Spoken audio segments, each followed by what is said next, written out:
El 1 de enero de 1992, por primera vez presenté NTC Noticias, al haber resultado y semilla de un equipo periodístico que años después crearía Noticias 1. En ese momento empecé a compartir con María Cristina Uribe la misión de ser vocero de la red independiente. En el año 2002, NTC aportó su historia y su marca para intentar la creación de un sistema unificado de noticias para el Canal 1. Así nació Noticias 1, la red independiente. Pagando por el magnicidio de Luis Carlos Galán. Era la última Navidad en cautiverio. Protección a la familia de Pablo Escobar Gaviria. Asesinado Andrés Escobar. La guerra continúa. Sigue volando bajo. Y la cárcel no cambiará. Fue enterrado en Curapé. De paz en guerra. Nos ha abandonado a nuestra propia suerte, pudriéndose en la selva. ¡Señor presidente! Y es que a mí me van a matar. Uno de los más legendarios padrinos de la mafia. Lo ultimaron fuera. Venía recibiendo amenazas. Entonces por eso temo por la vida mía.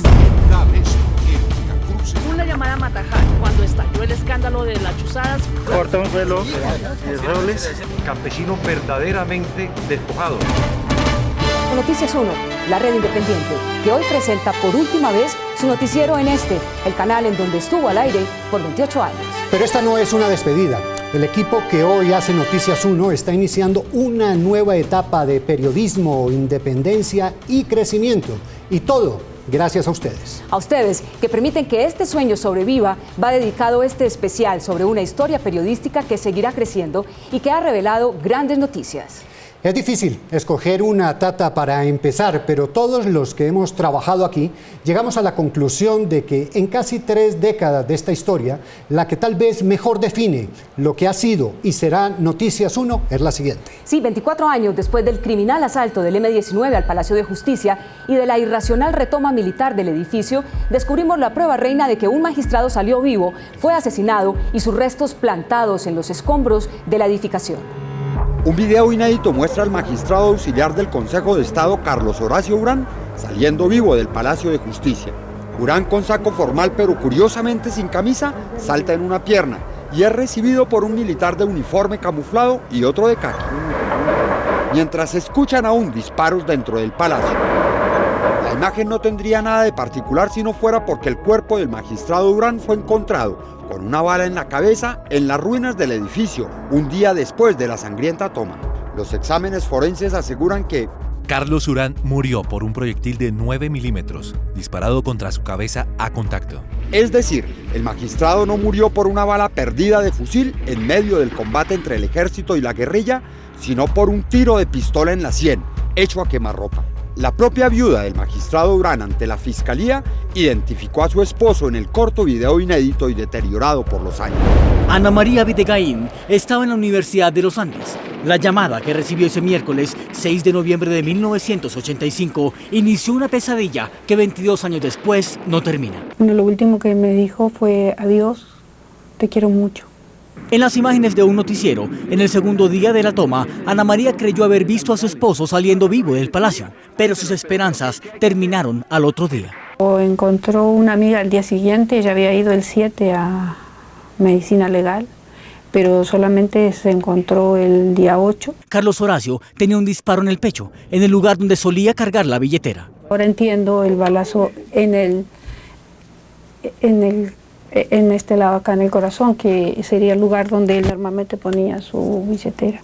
Esa billetera perforada por una bala fue encontrada en un allanamiento a las bóvedas del B2, el Departamento de Inteligencia de la Brigada 13 en Bogotá. Allí estaban su credencial de magistrado, su cédula, varias tarjetas de crédito y la foto de Ana María. El magistrado Nicolás Pájaro Peñaranda es hoy un jubilado. Se retiró como consejero de Estado, pero era magistrado auxiliar de la Corte Suprema cuando se presentó la toma. 2 décadas después conserva intactos los recuerdos de esos 2 terroríficos días. Almará le dio la orden de que salieran los heridos. Yo salí porque estaba herido. Y cree saber por qué Urán salió sin camisa del palacio. Yo recuerdo que Urán dijo que él ofrecía su camisa para que la llevara en las manos Arciniegas Bedecker cuando iba a salir como mensajero de todos los rehenes al encuentro allá con el ejército. Curiosamente, el video que prueba la salida de Urán también muestra al magistrado Pájaro Peñaranda al abandonar el Palacio de Justicia con apenas unos unos segundos de diferencia. Los 80 y los 90 fueron los años más violentos en la historia reciente de Colombia. Detrás de muchos de los crímenes estuvo una figura que marcó a sangre y fuego la historia del país: Pablo Escobar. Sobre él, Gabriel García Márquez dijo: al colombiano sin corazón lo pierde el corazón. Y ese corazón era su familia. Uno de nuestros fundadores, el periodista Óscar Ritoré, contó así esta historia. Aquí en el aeropuerto de Frankfurt, en Alemania, está detenida en este momento la familia de Pablo Escobar Gaviria. La policía lo somete a un interrogatorio. El avión de Lufthansa que trajo a la esposa de Escobar, la hija menor, a Juan Pablo Escobar, y a su novia, arribó a Frankfurt a las 8 de la mañana hora de Colombia. De inmediato la policía abordó la nave y retuvo a los 4 viajeros. Esta es la imagen del momento en que es conducida hasta la camioneta de la policía Manuela Escobar y la novia de Juan Pablo. En su interior ya se encuentra la esposa y el hijo del jefe del cartel de Medellín. NTC dialogó durante una hora fuera de cámaras con Juan Pablo Escobar durante el vuelo. Afirma que no está asilado en Alemania, simplemente ingresaron como turistas. Viajan solos, llevan $6.000 en efectivo. Juan Pablo Escobar me convirtió en su seguro de vida y no me dio la entrevista en esa hora de vuelo. Y finalmente no me la dio nunca en el vuelo. Me la dio 15 días después en Bogotá. ¿Por qué será? Dicen que cuando Manuela Escobar canta esta canción recuerda a su padre, los momentos que pasó con él, momentos que para ella y su familia están distantes, pero muy presentes. La última vez que lo vieron, Pablo Escobar estuvo más triste que nunca. Primera vez que veo a Pablo Escobar llorar porque su familia se iba. ¿Y la conmovió? Muchísimo, muchísimo. Inclusive a todos decíamos que habíamos salido del país también en otras circunstancias y él siempre había sido fuerte y capaz. Pero esta vez nos llamó muchísimo la atención, pues la última vez que lo pudimos ver, porque lloró realmente. Lo que había ahí era una trama para acercar a Escobar como un animal, desesperarlo, porque sabían que el único elemento que sacaba al reptil de su agujero o al roedor de su madriguera era que su familia estuviera expuesta. Juan Pablo, de 16 años, el hijo mayor de Pablo Escobar, está dispuesto a enfrentar la responsabilidad de sacar a su familia adelante, a tratar de cambiar el rumbo de una vida muy distinta a la que le ha tocado vivir a los demás muchachos de su edad. Pues lógicamente nos tenemos que preparar, queremos salir del país, queremos pedirle a alguien cualquier persona que nos pueda ayudar a hacerlo, queremos educarnos, queremos prepararnos. Para Juan Pablo Escobar, las demostraciones de ayer en el entierro de su padre no son, de ninguna manera, un presagio de nuevas violencias. Es simplemente el reconocimiento póstumo de las personas a quienes Pablo Escobar ayudó alguna vez. Porque él también fue pobre, él también vivió lo que era el sufrimiento de la gente de la clase baja. Y cuando tuvo sus medios y su dinero, cualquiera haya sido la forma que lo haya obtenido, lo compartió con la gente y se unió a ellos y a las tristezas, al deporte, para el bienestar común. Los Escobar viven hoy en un apartamento de 10 metros de largo por 5 de ancho. Están permanentemente vigilados por la Fiscalía, el Ejército y la Policía. Prácticamente desde los 4 años estoy en condiciones malas para vivir. Me tocó vivir en Nicaragua a los 4 años, en Panamá, rodeado de hombres siempre que no tenía ninguna amistad conmigo y con el anhelo de tener amigos de mi misma edad. Ahora lo puedes hacer, con una nueva vida. No, porque la gente puede que mire esto como una nueva vida, pero para nosotros la vida sigue peor, porque nuestro padre de todas maneras era nuestro padre, él desapareció. La gente no lo conoció como padre ni como amigo, ni siempre conoció otra clase de persona y no tuvo manera de compartir con él. Nosotros no nos medíamos, no teníamos límites, para nosotros no existía el no. A nosotros nos habían formado, creado y construido para hacer, no para parecer. Y además le habíamos hecho una propuesta a un país que no estaba acostumbrado a ver crónicas, por ejemplo, en televisión. Y es que nosotros éramos la nueva televisión de Colombia. Cumplía con su trabajo, lograr la mejor imagen para televisión sobre la llegada a Bogotá de la familia de Pablo Escobar. Pero este sargento, quien decía cumplir funciones de oficial de servicio, logró con sus abusos, insultos y agresiones destruir aquella esperada imagen. Germán Palma, considerado como uno de los mejores camarógrafos del país, fue tratado por este sargento como el más peligroso de los criminales, mientras la familia de Pablo Escobar y otros colegas presenciaban este atentado a la libertad de prensa. Pero es que véanlo. Es que vamos para allá, vean. ¡Cuidado! Germán, cuidado. Cabo, suéltelo, hermano. Suéltelo. Hola. ¿Qué pasó? Los policías se nos atravesaron, nos impidieron, nos empujaron, hubo un forcejeo en ese momento y ya la otra prensa, la demás prensa había llegado y nos alcanzaron a grabar lo que nos estaba sucediendo a nosotros. Pues nos tumbaron, se rompió la cámara.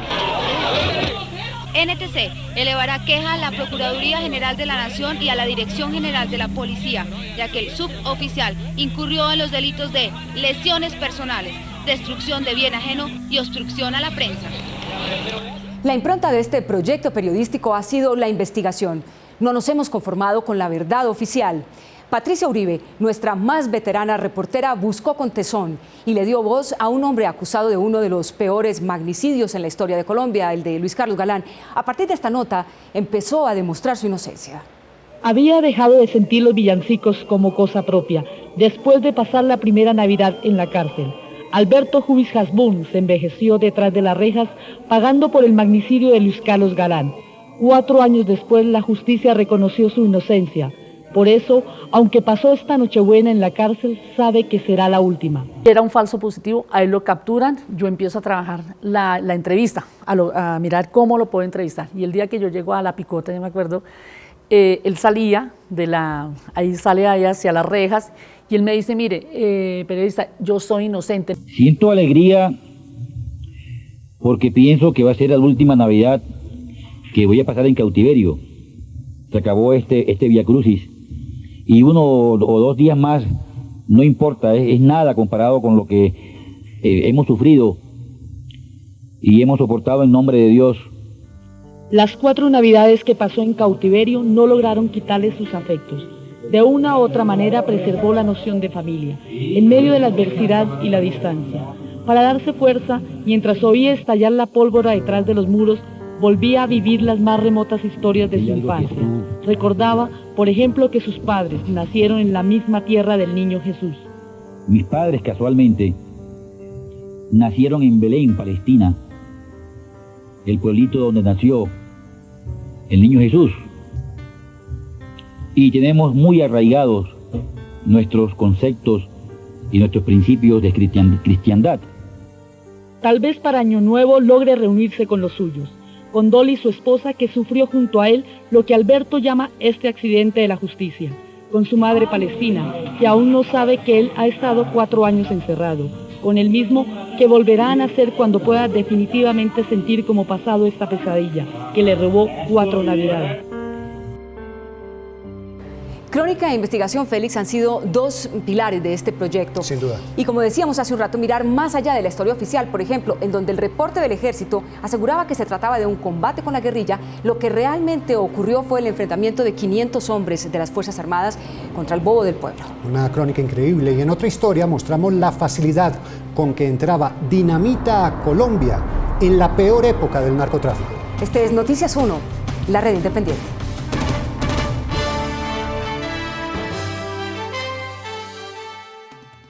Una ferretería ecuatoriana, la clientela normal de todos los días. Campesinos que van hasta el almacén Río Frío en Tulcán a comprar herramientas, cachivaches para el trabajo, anzuelos, cuchillos, machetes o velas.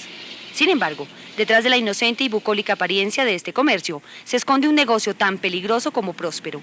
Aquí terroristas de la guerrilla y el narcotráfico colombiano pueden comprar dinamita o cualquier tipo de explosivo. El único límite es la capacidad económica del comprador.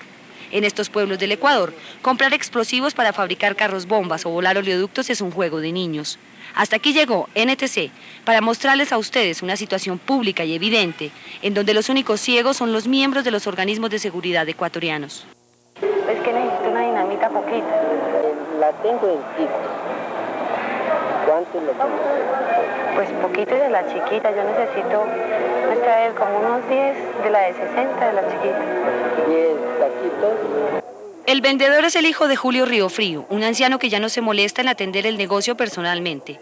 Su fama se extiende de Medellín al Catatumbo. Guerrilleros y narcotraficantes se han surtido de sus servicios y de los de otros vendedores ecuatorianos, que a cambio de algo menos de 2.000 pesos entregan un taco de dinamita, si el comprador está interesado en pequeñas cantidades, o aún más barato si se negocia a gran escala. Todo esto frente al patrullaje del ejército ecuatoriano. Todo el mundo en estos pueblos sabe quién vende la dinamita, militar o industrial, y cómo comprarla. Esta es la esquina del parque, ¿no? Pasa el parque, una cuadra recto. Conversan y dice de dónde puedo conseguir municiones y los mandan allá. Entonces esto va a clavar, este es el fulminante. A partir del cierre de la negociación, los riesgos corren por cuenta del comprador. Si se mueven grandes cantidades, las rutas son un poco más sigilosas, pero con estos 14 tacos bastó una cobija típica para camuflar y pasar todos los retenes del ejército y de la policía militar aduanera, que por muy pocos sucres siempre está dispuesta a tener la vista gorda. Así, a pie o en vehículos colectivos, llegamos sin ningún problema hasta la frontera con Colombia. Acabamos de cruzar el puente internacional de Rumichaca, después de haber pasado 2 retenes del ejército ecuatoriano sin que nos hayan requisado. Esa fue una investigación como todas las que siempre hizo NTC y las que hace Noticias 1. Buscando pruebas, buscando evidencias sobre una cosa tan crítica como era que se usara dinamita ecuatoriana en los carros bombas que estaba poniendo Pablo Escobar. Entramos al país 14 tacos de dinamita, con lo que se puede dinamitar el oleoducto, cualquiera de los oleoductos del país, incluso una casa de 2 pisos. Esta es la dinamita amoniacal, al 90% de TNT. El 10% restante es tierra diatomea, una de las dinamitas más peligrosas del mundo. En la primera guarnición militar colombiana, el grupo de caballería José María Cabal de Ipiales, entregamos los explosivos. Queda plenamente comprobado que Colombia está sola en la lucha contra la guerrilla y el narcotráfico. Esas pruebas se las entregamos al gobierno del Ecuador y al gobierno de Colombia. Sin embargo, no pasó nada. Uno de los peores símbolos del horror de la guerra en Colombia han sido los secuestros.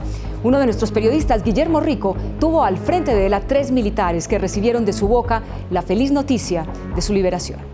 ¿Qué haría el primer día de su libertad? Bueno, el primer día de mi felicidad, hermano, trataría lo máximo de descansar, hermano. Acostarme en una cama ancha, boca arriba, descansar, hermano, ver la felicidad y gritar, pucha, desesperadamente. ¿Qué le gustaría comer ese día? Me gustaría comer una pizza. ¿Usted qué va a hacer el primer día de su libertad? Yo me voy a buscar a mi señora y a conocer el hijo. Y salgo a cenar esa tarde con mi señora. Bien rico. ¿Qué le gustaría comer? Yo me comería una bandeja paisa. ¿Y una cervecita? Ave María, claro. Bueno, a ver, yo les traigo una noticia. Abajo en el pueblo hay una comisión que viene por ustedes porque ustedes van a salir libres hoy. y se me bota y comienza a reír y a llorar. Uy, fíjese que se me corta la voz, me emociona mucho ese momento porque es el homenaje a la vida, a la libertad que todos nos merecemos. Como perros vivieron durante casi un año. Se acostumbraron a estar amarrados por el cuello y a sentir la soga como parte de su cuerpo cuando estaban atados a un árbol o cuando sus secuestradores, los guerrilleros de las FARC, los paseaban por el rastrojo como perros. Voy a ver a mi esposa, a mi hijo que no lo conozco. Uy, Dios mío.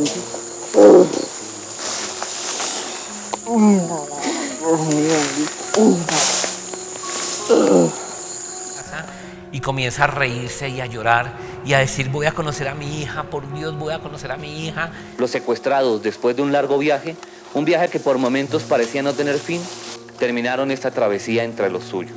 Ahora les espera otra que ansiaron, pero que finalmente desconocen.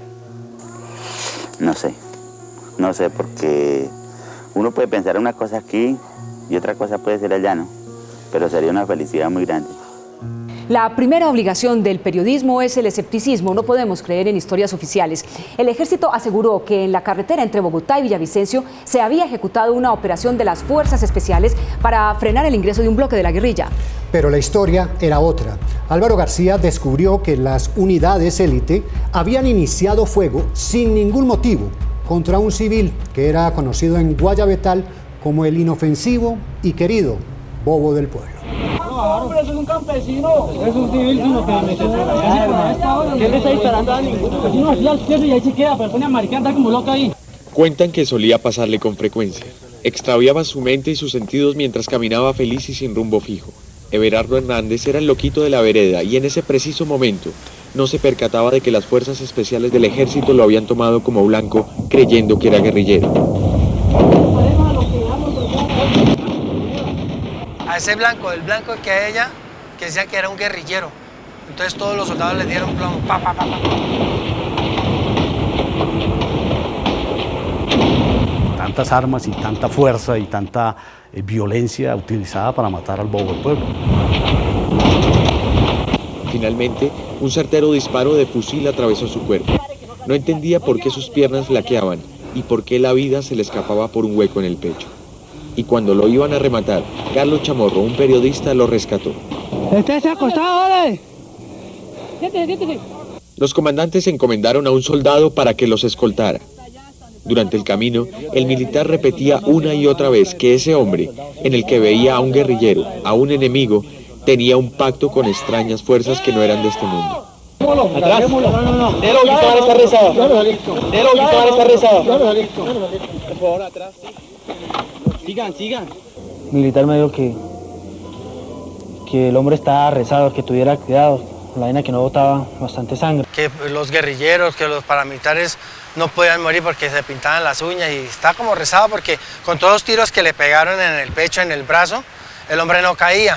Él se dirigía a la casa de su tía, la mujer de Jorge Ardila, un hombre que minutos más tarde tendría que presenciar la agonía de su hermano en la sala de su propio hogar, porque nuevamente el ejército se equivocó. Llegó el ejército, se tomó la casa, le disparó a mis hermanos, uno quedó herido y el otro pues falleció. Everardo Hernández, el gentil loco caminante de Caquesa, se debate entre la vida y la muerte en el Hospital La Samaritana de Bogotá.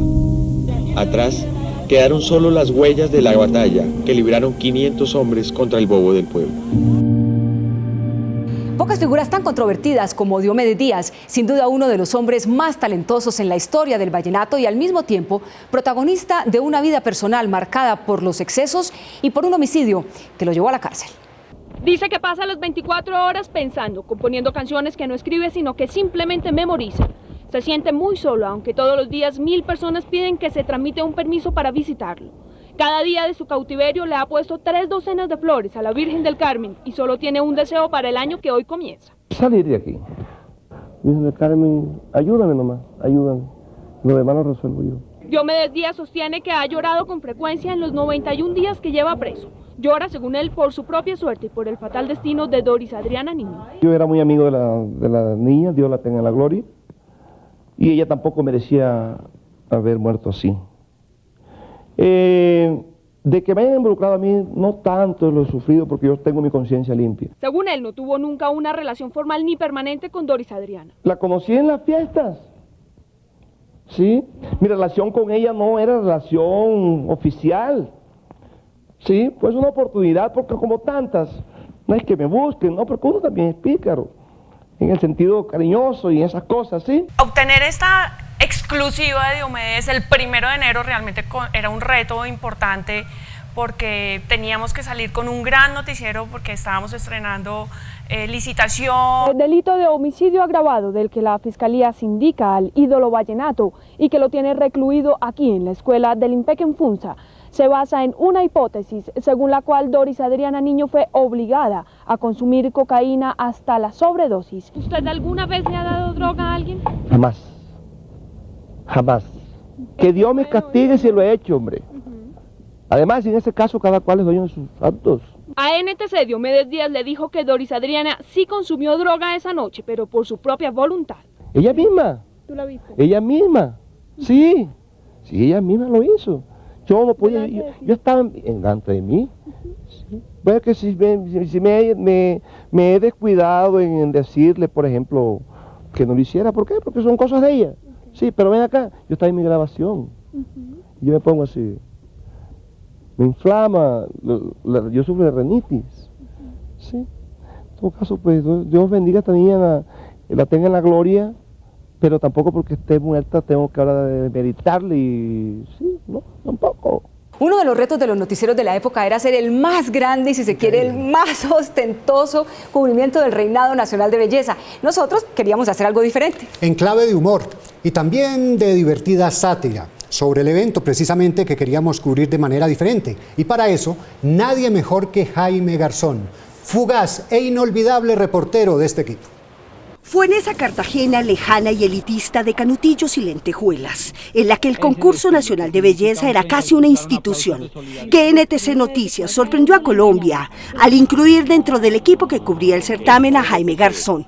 Hoy, último informe desde Cartagena, lamentablemente se acaba el reinado, las expectativas, pero tenemos el podium aquí en compañía de este señor, que eso no es el periodismo realmente, pero por estos días se da mucho en Cartagena. Jaime Garzón se vistió de pirata, salvavidas, gomelo, mesero, mirón y hasta de él mismo, para contarle al país cómo en una imagen exclusiva grabada por NTC, la señora Amazonas huía de la heroica, porque se había descubierto que era casada. Jaime Garzón nunca volvió a cubrir otro reinado.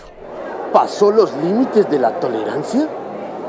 De Doña Tera, porque se burlaron de Raimundo y todo el mundo.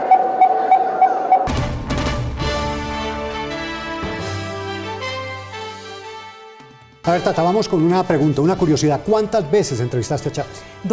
Fueron dos, Félix. La primera vez fue después del golpe que lo depuso por unas horas y la segunda fue en medio de la huelga petrolera que estuvo a punto de derrocarlo.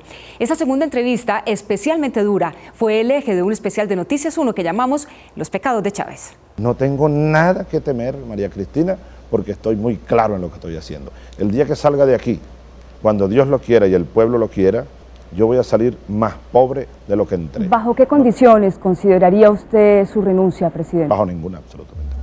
No está planteado eso. Bolívar dijo... Ese es un escenario imposible. Bolívar ofreció su vida para que cesaran las diferencias y llegara a la unión.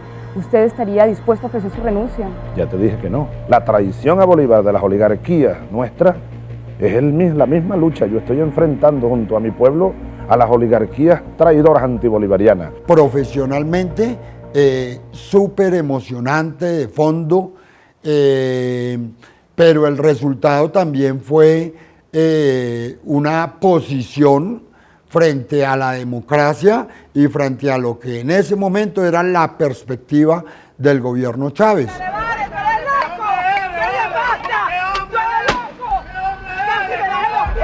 Lo que pasó fue que nosotros nos metimos a una Venezuela que estaba en efervescencia, en la primera efervescencia contra Hugo Chávez Frías, que fue el paro petrolero.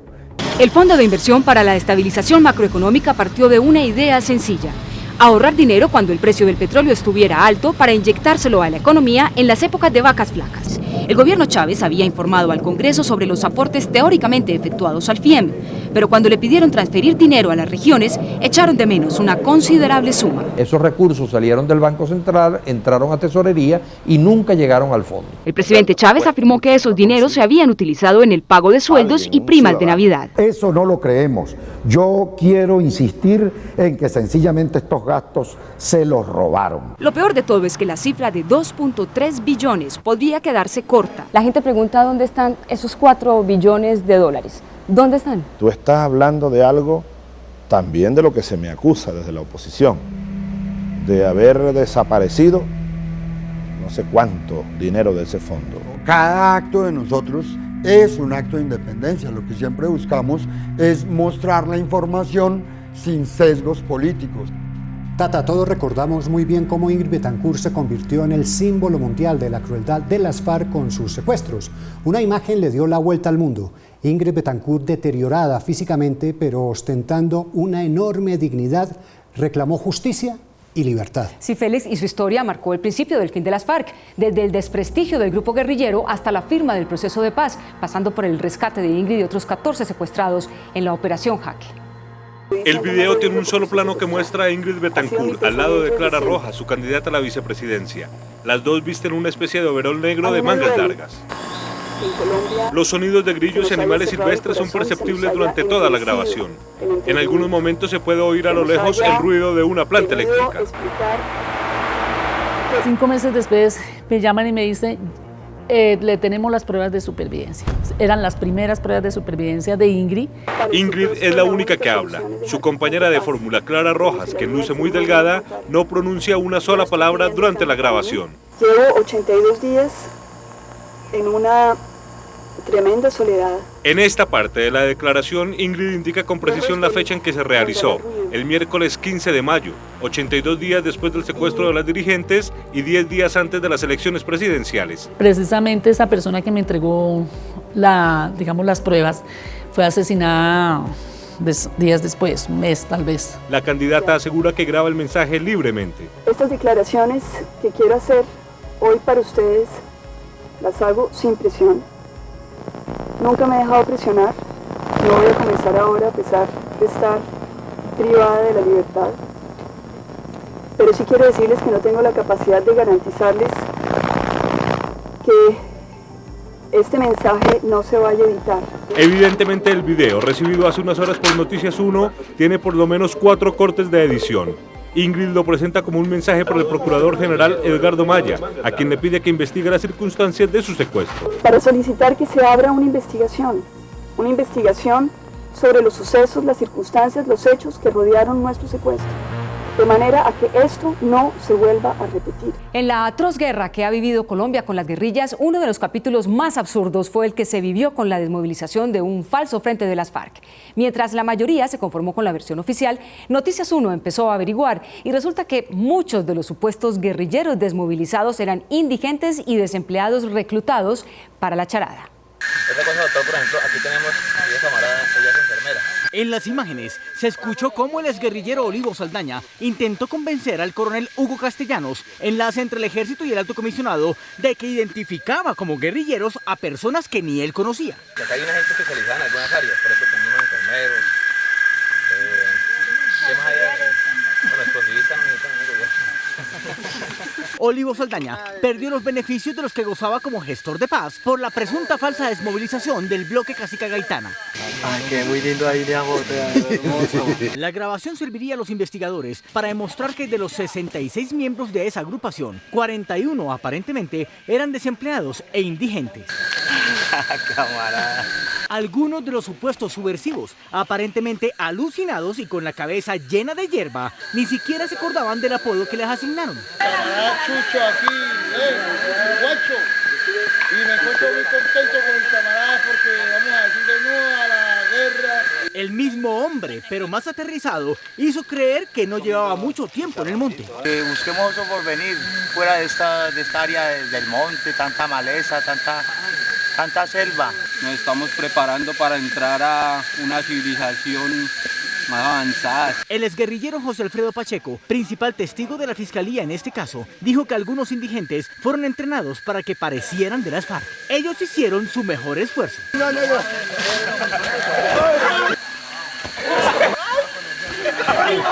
Los entrenamientos incluyeron experiencias alucinantes.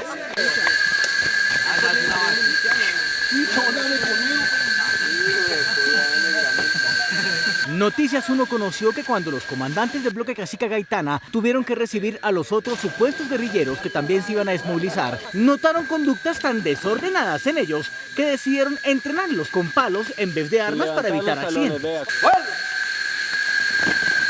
Y para la ceremonia de desmovilización les dieron fusiles AK rusos en mal estado con proveedores de fusil G3 alemán que no les servían. La lucha de la guerra es como algo difícil.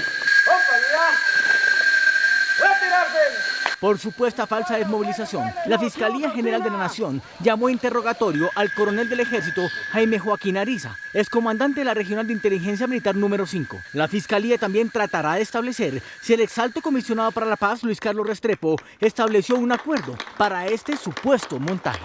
Un trabajo en el que nosotros pudimos demostrar una vez más que no estábamos relacionados con fuentes de ningún tipo, que no estábamos casados con ninguna persona en este país para contar una realidad. Dos países hermanos y vecinos, Félix, se fueron a la guerra por un diferendo territorial, pero también porque los dos gobiernos buscaban ganar popularidad. La guerra del Cenepa entre Ecuador y Perú fue narrada desde la trinchera por Jaime Honorio González y Álvaro Freddy Acevedo. Desde el pasado jueves no habían llegado órdenes nuevas al destacamento de Cóndor Mirador, primera avanzada militar ecuatoriana en la zona de conflicto. Lo que sí había llegado eran helicópteros lanzamisiles, refuerzos, armas y municiones. Perú atacó varias veces con morteros este puesto de avanzada. Otra explosión. Otras son explosiones continuas. A cientos de kilómetros en Río de Janeiro se hablaba del cese al fuego, unas palabras sin sentido para estos hombres que seguían preparando su contraataque. Desde aquí se controlan los movimientos de los helicópteros peruanos. Los intensos bombardeos de la noche anterior tienen alerta roja a este sitio. La guerra continúa. Nos despertó el ejército ecuatoriano y nos dije, pónganse a grabar porque vamos a atacar. ¿A atacar? ¿Pero cómo así? Efectivamente nos cuadraron cuando de repente empezaron los radios y no sé qué, vamos a atacar, no sé qué, cuando de repente...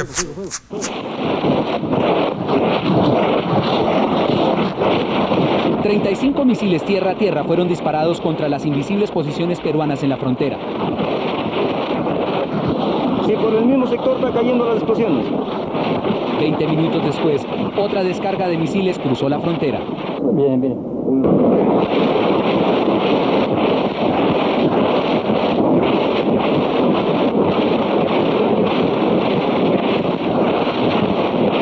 Bueno, atender todas las posiciones posible.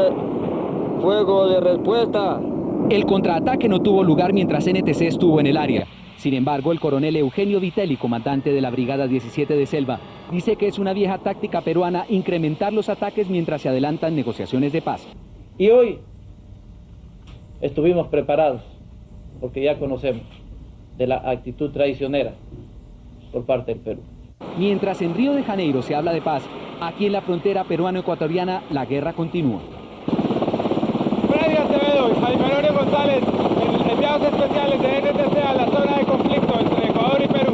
NTC porque el periodista de radio puso a grabar su grabadora y se le trabó, entonces no le funcionó. Había otro equipo de televisión venezolano y se quedaron dormidos. Y el periodista de prensa pues sí lo vio, pero pues lo vio, muy bonito. Durante años, la calle del Bronx, en el centro de Bogotá, fue un expendio de drogas y el escenario de secuestros, homicidios y tráfico de armas. Con frecuencia, la gente preguntaba por qué las autoridades no eran capaces de controlar el crimen en esta zona. Por meses, un equipo de Noticias 1 investigó cómo operaban las organizaciones delictivas en el Bronx. El periodista Enrique Tapias encontró y demostró que al menos 15 miembros de la policía estaban involucrados con las bandas criminales, los alertaban sobre las operaciones y recibían fuertes sumas de dinero por la complicidad con los crímenes. Noticias 1 obtuvo los videos que involucran a 15 policías del centro de Bogotá que hacían parte de una red de microtráfico, pues estaban en la nómina de los distribuidores de droga del barrio San Bernardo. ¿Qué hijo de puta problema es cuando no lo cobra? ¿La quién falta? Villar. No, pero yo apunto. Bueno, ¿el otro quién es? Villar.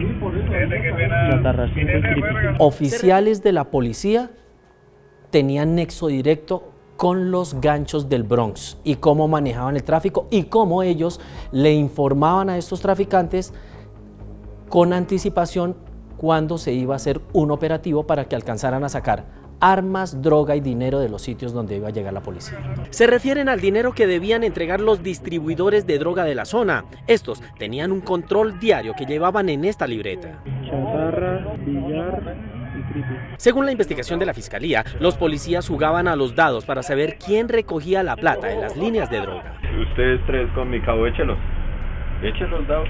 Después de recibir el soborno, en este video aparecen varios policías repartiéndolo. ¿Cuánto hay? ¿400? Ganó, usted tome y tome ahí, cuente 375 y ahí hay 375. Contentos por el producto de su delito, se encerraban en este CAI móvil para organizar sus cuentas. Cierra la puerta. Sí, qué buenas. Esa meta de la Policía Nacional mostraba. Gracias por tu servicio. Muy amable. La Policía Nacional mostraba. Entre chistes, cuentan varias veces el dinero que reciben de la olla del barrio San Bernardo. siéntesen ahí, no va a explicar que la gente está mirando como si nunca hubiera visto un héroe acá subir. En algunas oportunidades las cuentas no eran claras y había malestar entre los uniformados. Bueno, nos faltan 10. Atraque a la gente, pero no a los compañeros, porque eso le va mal. A partir de esa investigación, de esa publicación de ese video, la Fiscalía inicia todo el proceso y se empieza a documentar con información de inteligencia, a compartimentar, y luego eso termina con la captura de por lo menos 17 policías. Saúl Cruz, subsecretario del Senado, fue grabado por una cámara de Noticias 1 mientras hacía proselitismo para la elección de un magistrado de la Corte Constitucional. El periodista Eduardo López Júquer y el camarógrafo Héctor Arenas siguieron sus movimientos. El subsecretario, al verse sorprendido, fingió una agresión e inventó una historia de la que luego se retractó. Tras la derrota del candidato a magistrado que promovía en la plenaria del Senado, el subsecretario abandonó el recinto. Y a las 10:46 de la mañana regresó, pidió la vocería en la plenaria. Esta se le concedió de inmediato y él presentó su denuncia con voz entrecortada. Iba al baño y me he encontrado con una cámara de Noticias 1 y podrán ver, me han pegado en la cara. Eso es, yo no entiendo. Una cámara de Noticias 1, yo no entiendo por qué. Si cumplo mi función. Esto me tiene muy consternado. La cámara que Noticias 1 dispuso para grabar su cabildeo en la plenaria también había grabado el ataque denunciado. Oiga, pero ¿por qué me pega, hermano? No, pero... Es cuestión de devolver la cinta. El doctor Cruz salió del salón a las 10:41. En el pasillo, frente al salón de la Comisión Primera, recibió los reconocimientos por su trabajo al lado de esta mujer, a quien los demás asistentes identificaron como la asesora del candidato a magistrado Álvaro Mota. Lo siento por ustedes. Al término del besamanos, una cámara de seguridad del Capitolio grabó la primera embestida del secretario. Oiga, señor, pero ¿usted por qué me pega, hermano? El camarógrafo de Noticias 1 también captó la escena. Oiga, señor, pero ¿usted por qué me pega, hermano? No, pero... La cámara también captó a su compañera de cabildeo gozando de la farsa.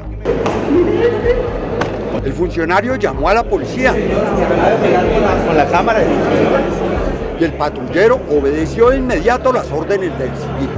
Intentó retener al camarógrafo. ¿Por qué? Acompáñeme.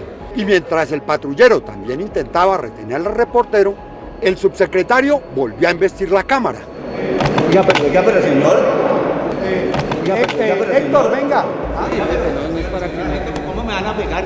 Este señor me está pegando con ¿por qué, hermano? No creo, mire, doctor señor, Saúl. Mire, señor, no creo que esté, no creo. No, hombre. No creo. Diciendo que había sido agredido por un camarógrafo de Noticias 1 y acentúa el Noticias 1, se desató una serie de agresiones verbales. Hubo congresistas, senadores que pidieron cárcel, otros pidieron destierro, en fin.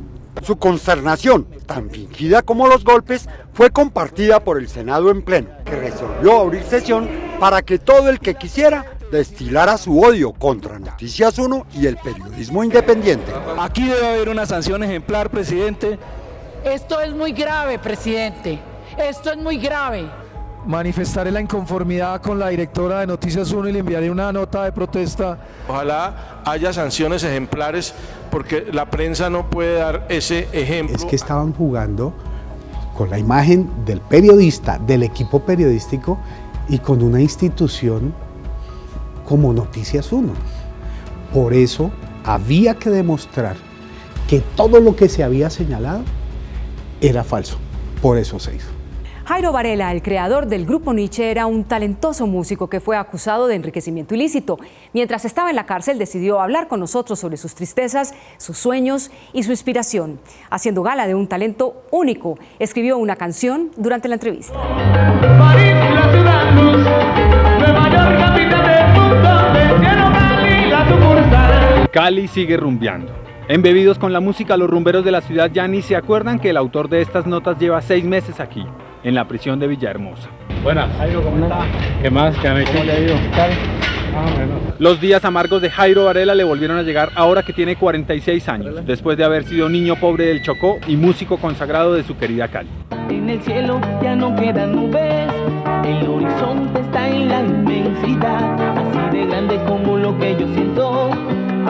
sé que de mí nunca te irás. De esos días de éxitos, hoy solo le queda el dolor de las puñaladas que la ausencia de sus hijas le clavan a cada instante. Que tienen ellas confianza en mí, ¿no? Mis familiares, mis amigos tienen confianza en mí, quien me conocen y quienes me han tratado y quien de pronto visualiza algo de mí a través de lo que hago, pues saben que soy una persona honesta. Jairo vive en una celda de 4 metros cuadrados con una cama, un radio, un televisor, una guitarra y todo el tiempo del mundo para rasgarla. Y cuando sale firma autógrafos, llora en silencio, reniega de su suerte y se pone a ver cómo pasan las horas mientras aguarda resignado el lento paso de la justicia. O sea, para mí no hubo piedad, sino que simplemente usted es un sindicado y tiene que cumplir lo que nosotros queremos. En 6 meses de cárcel, Varela, el hombre, tiene el corazón más duro y los ojos rojos de tanto llorar. En ese mismo tiempo y en la misma soledad, Jairo, el compositor, ya se ha escrito 30 canciones y hasta se da el lujo de soñar con Prueba de Fuego, su álbum número 19, pensado, escrito y sobre todo vivido en la cárcel. Defender un país con mis principios, con mis ideales, defender una tierra no sé si ajena valga la pena, que aprendí a querer. ¿Por qué terminar como yo entre cadenas y un canto de amor acabé en llanto, en tanto, tanto llanto? Jurando su inocencia, el director del grupo Nietzsche espera a que llegue el próximo 3 de agosto, sábado que él cree recuperará su libertad. Está cansado de sentirse triste, derrumbado y como si fuera poco, el ser más miserable del mundo cada vez que su pequeña hija de 5 años lo visita. Yo lloro por todo acá, pero la última vez que lo hice, cuando vino la hija menor mía, cuando se dio cuenta de que se tenía que ir, pues eso comenzó a gritar, que pues que ella cuidaba mejor al papá, que esto era un hospital muy feo, que parecía una cárcel. Jairo Varela dice que a estas alturas de la vida y después de lo sufrido, ni la cárcel lo cambiará. Tiene, según él, muchas horas por recuperar. Quiere hacer tantas cosas que no le va a quedar tiempo para odiar. Ahora ya sé lo que es perder, no sé cuánto. Muchas pequeñas, grandes historias han tejido estos 28 años en los que este noticiero ha estado al aire. Queremos empezar esta nueva fase recordando algunas páginas de ese rico pasado que nos llena de esperanza hacia el futuro. Primer Plano cambió la historia de cómo mostrar un partido de fútbol con solo sonido ambiente e imagen. Y a su vez, un Primer Plano contó la historia de una ciudad sacudida por un terremoto a la que el fútbol le devolvió la alegría. ¡Pégate al chileno! Ya le dije, ya le había dicho, hermano. Las sombras que aquí estuvieron no estarán. Era el primer partido que el Quindío iba a jugar en su estadio después del terremoto. Sabíamos que íbamos a hacer el estilo y el formato de Primer Plano que siempre habíamos hecho, pero después de que capturamos unas imágenes en las que era la gente feliz, llorando con la bandera del Deportes Quindío, entrando al estadio, yo les dije a Lucho y al Negro Palma, por primera y única vez vamos a romper la banda sonora de Primer Plano. Y vamos a poner una canción que le pega directamente a lo que el equipo representa para la ciudad. Muchas personas y muchas secciones, y un nuevo capítulo que hoy empieza. Pero si de historia se trata, no son pocas aquellas que, lejos de haber abierto las emisiones, se convirtieron en emblemas, en mitos o en leyendas. Wilson, un vigoroso morocho habitante de ese olvidado caserío, apareció con una misteriosa piedra de 12 arrobas que encontró flotando en el río Guabinas. Así es, flotando. Wilson pensó en medio del estupor que le causó semejante espectáculo, que se trataba de un misterio milenario, de la herencia mágica que le dejaron los indígenas que habitaron la cordillera, del testimonio petrificado de una sabiduría tan contundente e impenetrable como el hallazgo mismo. Pensó que con ella venía la felicidad que le había sido tan esquiva. Después de haber tratado de sumergirla sin éxito alguno, la piedra fue conducida a la casa de la madre de Wilson. Hasta allí, llevados por los rumores de la existencia de una roca indiferente a las leyes de la naturaleza, llegaron decenas de enfermos y menesterosos. Suponen que frotando niños y ancianos contra la ruda superficie y en presencia de la Virgen, los males desaparecen. Teme que cuatreros lleguen a robarle su tesoro. Está acosado por los acreedores que ven en él a un nuevo rico. Está acorralado por las angustias que los necesitados le han endosado a él y a su piedra, que al parecer es pródiga en milagros con todos, menos con Wilson, el primero que la vio flotando sola en las aguas del río Guavinas. Pero esto no ha sido lo único paranormal. A las múltiples apariciones de la imagen de Jesús o de la Virgen María, sumamos a 2 duendes que le aterraron la vida a 2 poblaciones colombianas. Paicol, Huila. Mírenlo cómo se mueve. Miren, está moviendo. El pasado viernes, un grito de terror de una niña alertó al municipio de Paicol en el departamento de Huila. Espantada, dijo que acababa de ver un duende en su habitación. Pues a mí sí me dio miedo, porque era siempre feo. Consternada, recordó detalles de la pavorosa entidad, que además de pequeño, gordo y peludo, resultó cascorbo. El de las rodillas para abajo tenía los pies al revés. Y Chocontá, en Cundinamarca. Algunos desprevenidos escucharon un aullido que salió de las ruinas del Roxy, el más antiguo restaurante de la villa de Santiago de Chocontá, Cundinamarca. Yo creo que estaba entre una pared, porque cuando empecé a tumbar la pared fue cuando empezó a salir él. Y un carro sacamos de un sótano, el viejo Ferrari decomisado a un narco antes de que fuera patrulla de policía. Así se la pasaba, cubierto y muy bien custodiado. Durante casi 2 años, este Ferrari 348 que entregó en su momento alias Rasguño estuvo guardado en la Dirección Nacional de Estupefacientes y al momento de destaparlo, el show no podía ser otro. Lo que nadie creería es que a una de las máquinas más cotizadas del mundo hubiera que darle una ayudita. Hasta ahí, suave. Lo que pasa es que el clutch es el que está descargándose. Lo revisaron, lo miraron por todas partes y sin descuidar detalle. Mientras el director rezaba para que el diagnóstico no saliera en contra del preciado automotor. Esperemos que eso no suceda porque no quiero seguir con ese carrito aquí abajo. Estaba un poquito, era como reseco todo, el clutch no quería coger porque estaban las chupas como medio pegadas. Por eso tocó probarlo. Enorme también fue la investigación y el misterio que rodeó la desaparición de un cuadro de Goya de una galería en Bogotá. En las últimas horas, los expositores de la colección de Goya Desastres de la Guerra recibieron este comunicado de un grupo que reivindica el robo de la obra Tristes Pensamientos de lo que ha de acontecer, sucedido en la Fundación Gilberto Alzate Avendaño en la noche del 11 de septiembre. El comunicado de los ladrones está firmado por Comando Arte Libre S11 e incluye 2 fotografías, una aparentemente de la ceremonia de lanzamiento de la obra y otra del alcalde Samuel Moreno mirando la colección de grabados de Goya, pero por un fotomontaje fue removida la imagen de una de las obras y reemplazada por un excremento. Denunciamos el robo, le seguimos la pista y encontramos el cuadro. En esta habitación, la 203 del Hotel Central, un modesto hospedaje en el centro de Bogotá, cercano a una de las zonas de tolerancia de la ciudad, la policía encontró el grabado de Goya que habría sido robado hace 1 mes y 1 día de la Fundación Gilberto Alzate Avendaño y algunos rastros de quién lo tenía. Supuestamente se llamaba Milton García Méndez. Una maleta con ropa para un par de días y un libro de ayuda para personas necesitadas. Después del operativo de allanamiento de la policía, el cuadro Tristes Relatos de lo que ha de acontecer fue recuperado y presentado a la directora de la fundación, quien constató la autenticidad y el estado de la obra. Está en perfecto estado, está enmarcado, lo único que falta es colocarle los tornillos, es decir, las tuercas, en fin, para volverlo a poner en su lugar. El grabado, cuyo robo se había adjudicado en un comunicado a un supuesto grupo llamado Comando Arte Libre 11S, que luego resultó ser una pesada broma del profesor universitario Lucas Ospina, colgado en un blog perteneciente a otro artista bogotano, se encuentra en poder de las autoridades y el martes será devuelto oficialmente a la Fundación Gilberto Alzate. El grabado no fue sacado de su marco original y la policía llegó a él gracias a las pistas que entregaron integrantes de una banda de ladrones de arte capturados hace poco. La policía investiga una hipótesis según la cual el robo se produjo por encargo, un encargo cuyo móvil no habría sido de tipo económico.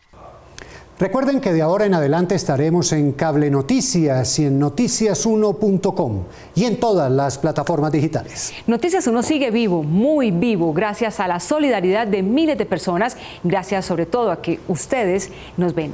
El próximo sábado a las 8 de la noche con Mabel Lara y Germán Arango, Noticias 1 seguirá informando. A ustedes gracias por elegir la independencia.